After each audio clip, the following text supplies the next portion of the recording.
Mr.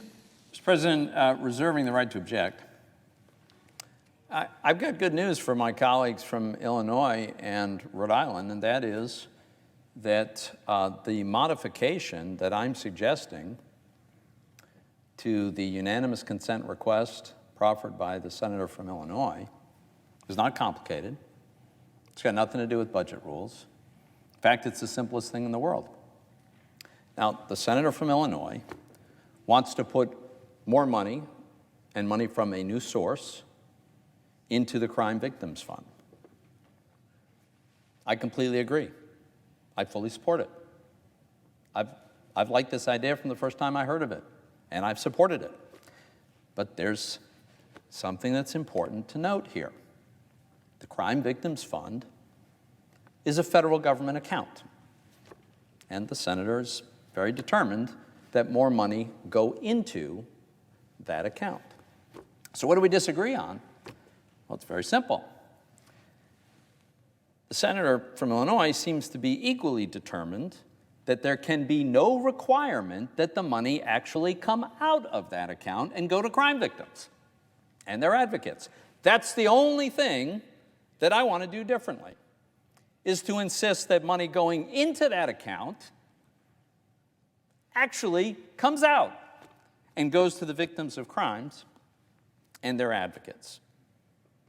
Now, if my concern that this money is not going to end up going where it's advertised to go is not valid, then I don't know why my colleagues wouldn't agree to my very narrow amendment, which, by the way, doesn't have a thing to do with budget rules. I don't attempt to change budget rules in this effort.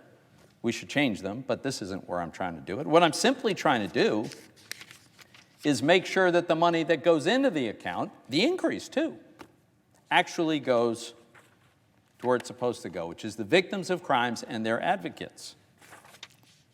So you have to ask yourself, why would somebody oppose the proposal that this money actually be required to go to victims and their advocates? Why would somebody oppose that? Maybe it's because there's some other place that some of this money is meant to go. And that's at the heart of this. You see, under the ridiculous rules we operate under, if the money doesn't end up going to crime victims and their advocates, then it frees up additional money to be spent on whatever anybody else wants to spend it on. The money that is withheld from the people who are supposed to get it, crime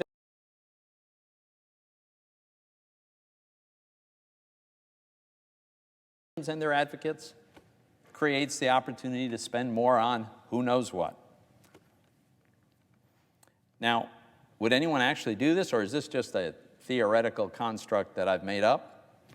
Well, let's take a look at that recent history. The fact is, since 2000, in the year 2000, over $80 billion that could have and should have gone to crime victims and their advocates was intentionally withheld so that more money could be spent in other categories. What this chart shows is the amount of money year in and year out. It starts in 2000. You see these low bars, well under $1 billion was actually allocated to crime victims and their families. There was much more money going into those accounts, much more money.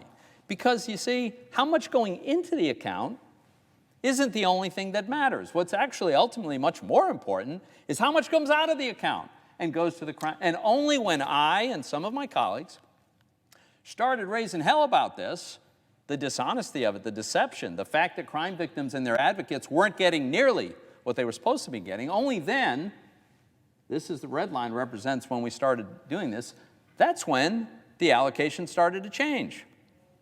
This represents the huge surge in funds that we've been sending to crime victims and their advocates in recent years, because some of us were no longer willing to tolerate this, and we were raising Cain about what had been going on. Now, what I'm simply trying to do is prevent us from going back to what was routine around here, what was in standard operating procedures, which was to deceive people, pretend that money was going to end up going to Crime Victims Fund when everybody knew it wasn't. Now, why would I be concerned that we might be going back in that direction. Well, I'll tell you why. President Biden has been very instructive about this. In his budget that he released just months ago, he actually specifies that in his budget he wants money to be diverted from the Crime Victims Fund, which is mentioned by name, and one other fund, so that more money can be spent on other purposes. This is my concern. This isn't something that's been made up. This is President Biden in his budget asking us to go right back to what we used to do.